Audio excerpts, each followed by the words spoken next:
Hello guys, मैं हूं doctor Aamir Beniwal, professor educator motivator. आज के इस वीडियो सेशन में आपके लिए लेकर आया हूं NCERT science 10th class lesson 3 धातुएं और अधातुएं। तो डियर स्टूडेंट्स, आज के इस लेक्चर में हम धातु निष्कर्षण के बारे में पढ़ेंगे कि खनिज अयस्कों से धातु कैसे निकाली जाती है, उसमें कौन कौन से चरण आते हैं। तो आज हम धातु निष्कर्षण की 3 मुख्य टर्म जो बेहद इम्पोर्टेंट हैं, जिसको पहली टर्म को हम गैंग कहते हैं, दूसरी टर्म हमारी भर्जन और तीसरी है निस्तापन। तो इनको हम एक एक करके डिस्कस करेंगे। तो आइए शुरू करें, लेट्स स्टार्ट। तो धातुएं और अधातुएं, तो इसमें हम आज धातु निष्कर्षण के बारे में पढ़ेंगे। यानी धातु निष्कर्षण क्या होता है? खनिज अयस्कों से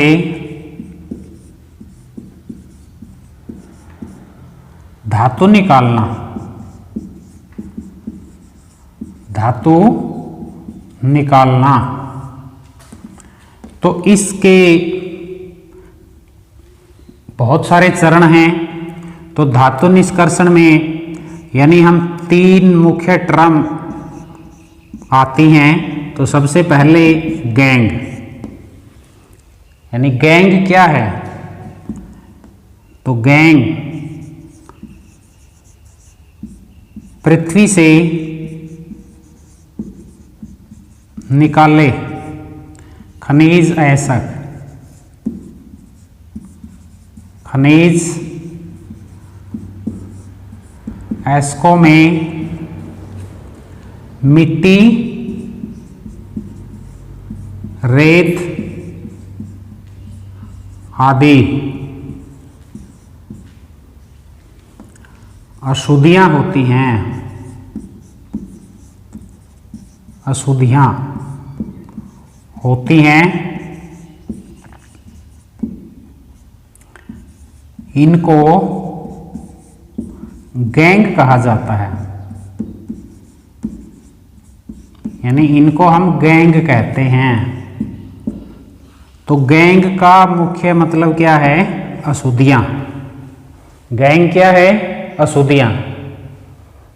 तो जो भी खनिज अयस्क है पृथ्वी के अंदर से निकाले जाते हैं, उनमें बहुत सारी अशुद्धियां होती हैं। रेत मिला है, मिट्टी मिली है और कई प्रकार के यौगिक मिले हैं। तो उन सभी को क्या कहते हैं? गैंग कहते हैं। तो दूसरी टर्म है हमारी भर्जन। भर्जन, तो भर्जन क्या है? सल्फाइड अयस्क, सल्फाइड अयस्क। तो जैसे मैंने इससे पहले वाली वीडियो में बताया था कि जो अयस्क हैं वो क्या हैं? इनमें से धातु निकालना सस्ता है, आसान है, लाभकारी है। और ये 3 प्रकार के बताए थे कि सल्फाइड अयस्क जिसमें मुख्य रूप से सल्फर होता है, ऑक्साइड अयस्क जिसमें मुख्य रूप से ऑक्सीजन होता है, और कार्बोनेट अयस्क जिसमें मुख्य रूप से कार्बन होता है। तो सल्फाइड अयस्क हो, सल्फाइड अयस्क हो और उसको क्या करें? वायु की उपस्थिति में, उपस्थिति में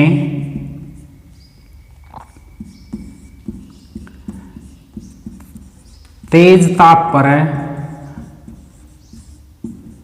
गर्म करने पर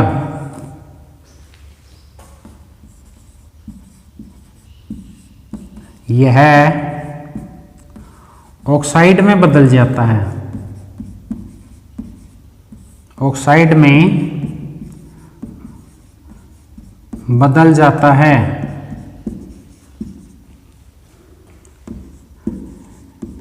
इस प्रक्रिया को क्या कहते हैं? इस प्रक्रिया को भर्जन कहते हैं। इस क्रिया का नाम है भर्जन। यानी भर्जन ये है, सल्फाइड अयस्क हो, उसको वायु की उपस्थिति में काफ़ी तेज़ गर्म करने पर वो ऑक्साइड में बदल जाता है और ऑक्साइड से फिर धातु प्राप्त कर ली जाती है। ये क्रिया है भर्जन। अब तीसरी जो मुख्य टर्म है इसमें वो है निस्तापन।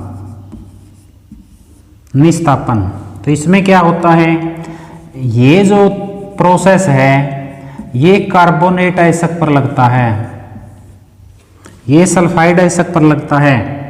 कार्बोनेट आयस्क को यानी सीमित वायु की उपस्थिति में, अब यहां तो है वायु की उपस्थिति यानी पूरी वायु लगती हो जहां पे, पूरी वायु हो जहां पे, ये क्या है सीमित वायु की उपस्थिति में, वायु ज्यादा नहीं लगनी चाहिए।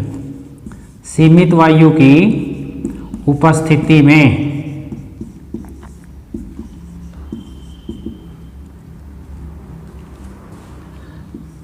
गर्म करने पर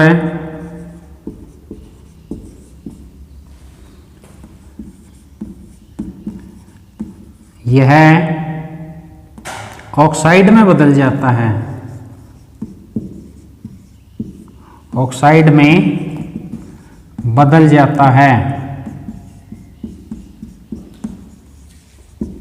और ये प्रोसेस है जो, ये प्रक्रिया है जो, ये क्या कहलाती है, निस्तापन कहलाती है। तो धातु निष्कर्षण के अंदर ये तीन टर्म वेरी वेरी इंपॉर्टेंट हैं।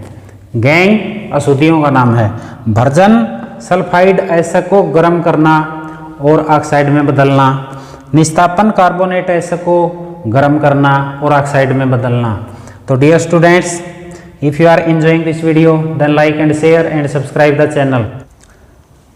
तो नेक्स्ट पॉइंट है धातु निष्कर्षण चरण, यानी धातुओं को अयस्कों से निकालने में कौन कौन से चरण अप्लाई होते हैं। तो इस चार्ट के माध्यम से आप अच्छी तरह से समझ सकते हैं। उसके बाद हम इनको अलग अलग करके देखेंगे। तो सबसे पहला चरण क्या है, पृथ्वी से अयस्क निकाले जाते हैं, ये पहले ही बता चुके हैं। दूसरा चरण क्या है, फिर अयस्क का सांद्रण किया जाता है, अयस्क का सांद्रण किया जाता है, यानी उनको अलग अलग क्रियाशीलता के हिसाब से उनको डिवाइड किया जाता है। कि जैसे मैंने बताया था कि धातुएं क्रियाशीलता के आधार पे हम उनको तीन भागों में बांटते हैं, यानी ज्यादा क्रियाशील धातुएं, मध्यम और कम क्रियाशील, निम्न क्रियाशील। तो उच्च क्रियाशील धातुएं हैं जो उनको गलित अवस्था में उनका विद्युत अपघटन करवाते हैं, यानी उनको गाल के, उनको गला के विद्युत गुजारी जाती है। तो इस प्रकार शुद्ध धातु प्राप्त हो जाती है।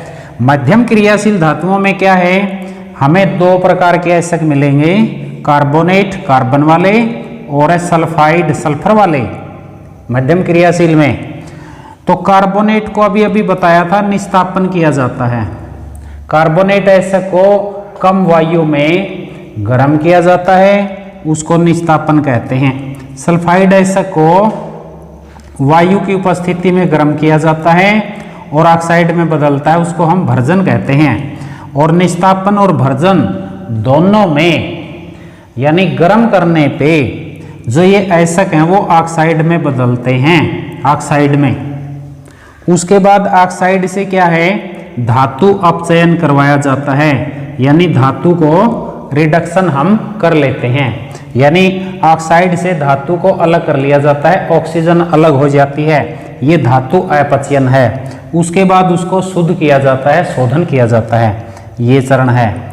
उसके बाद निम्न क्रियाशील धातु में क्या है, ये निम्न क्रियाशील धातु हैं जो सल्फाइड अयस्क के रूप में मिलती हैं, पहले वाली वीडियो में मैं बता चुका हूँ। उसके बाद सल्फाइड अयस्क पे कौन सी अभिक्रिया चलती है, भर्जन की, यानी उसको ऑक्साइड में बदला जाता है गर्म करके। उसके बाद उसमें से हम धातु निकालते हैं, उसके बाद उस धातु को शुद्ध किया जाता है। तो इस तरह से ये चरण हैं, धातुओं की क्रियाशीलता के आधार पे उनको डिवाइड करके इन चरणों में हम धातु प्राप्ति की ओर और धातु शुद्धिकरण की ओर बढ़ते हैं। तो अब हम देखेंगे निम्न क्रियाशील धातुओं से धातु निष्कर्षण कैसे होता है। निम्न क्रियाशील धातुओं से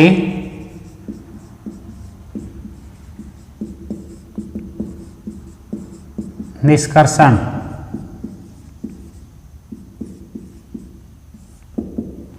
यानी निम्न क्रियाशील धातुओं से निष्कर्षण कैसे होता है। तो इसमें हमने ये पॉइंट देखने हैं कि ये धातुएं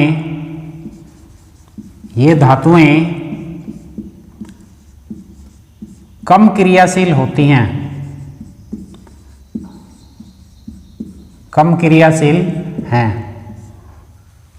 सबसे पहला पॉइंट। दूसरा पॉइंट क्या है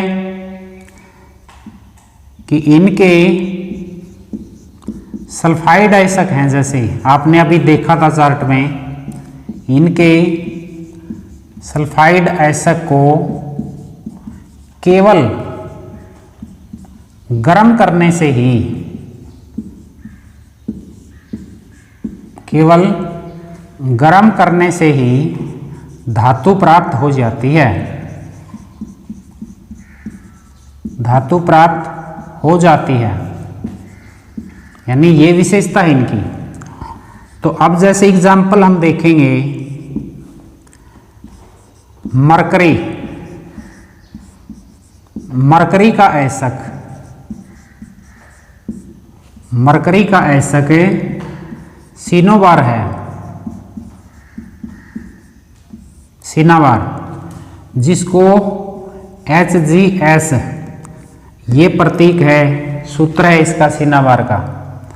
तो कई बार क्वेश्चन आ जाता है मरकरी का आयस्क बताइए, सिनाबार, उसका सूत्र क्या है, HGS। तो अब क्या होगा, जो सिनाबार है, सिनाबार को गर्म करने पर, गर्म करने पर ये ऑक्साइड में बदल जाता है, ये ऑक्साइड बनाता है, यानी मरकरी ऑक्साइड बनाता है। अब जैसे थोड़ी सी देर पहले बताया था कि सल्फाइड आयस्क को हम गर्म करेंगे तो वो धातु ऑक्साइड में बदल जाता है, तो इसमें बदलता है। उसके बाद क्या होगा, फिर HGO को गर्म करने पर,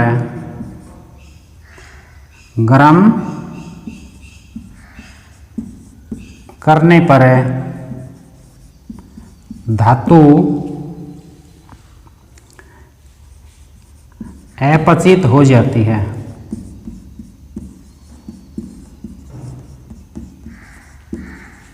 तो ये प्रोसेस है कि सिनेबार को हम गर्म करेंगे तो वो मरकरी ऑक्साइड में बदलेगा, मरकरी ऑक्साइड को फिर गर्म करेंगे तो धातु अपचित हो जाती है। जैसे समीकरण के माध्यम से हम देखेंगे, HGS को ऑक्सीजन में गर्म किया तो तापन लिखेंगे यहाँ पे क्योंकि गर्म किया गया है, तो किस में बदला, HgO mercury oxide plus sulphur dioxide. अब इसको संतुलित करेंगे तो 2 से मल्टीप्लाई करना पड़ेगा, यहाँ 3 से, यहाँ 2 से, यहाँ 2 से। तो ये समीकरण को संतुलित करने का फार्मूला हमने पहले चैप्टर में पढ़ा था, वो वीडियो निकालिए और देख लीजिए। तो यहाँ पे सिनाबार को ऑक्सीजन में गर्म किया, यानी वायु की उपस्थिति में गर्म किया, तो ये मरकरी ऑक्साइड प्राप्त होता है। अब क्या करेंगे, ये मरकरी ऑक्साइड को यानी फिर गर्म किया, यहाँ तापन, तो क्या होता है, मरकरी धातु अलग और ऑक्सीजन अलग। तो इस तरह से यहाँ 2 से मल्टीप्लाई करेंगे ताकि ये समीकरण संतुलित हो जाए। तो इस प्रकार से हमारे को ये मरकरी धातु प्राप्त हो जाती है और इसमें से ऑक्सीजन अलग हो जाता है, ये यानी धातु अपचित हो जाती है, ऑक्सीजन को रिडक्ट कर देती है। तो डियर स्टूडेंट्स, आज की इस वीडियो में हम इतना ही करेंगे। So it is enough for today. I hope you will have enjoyed this video. See you soon with my next video. Till then, bye bye. Have a nice day. Thanks for watching.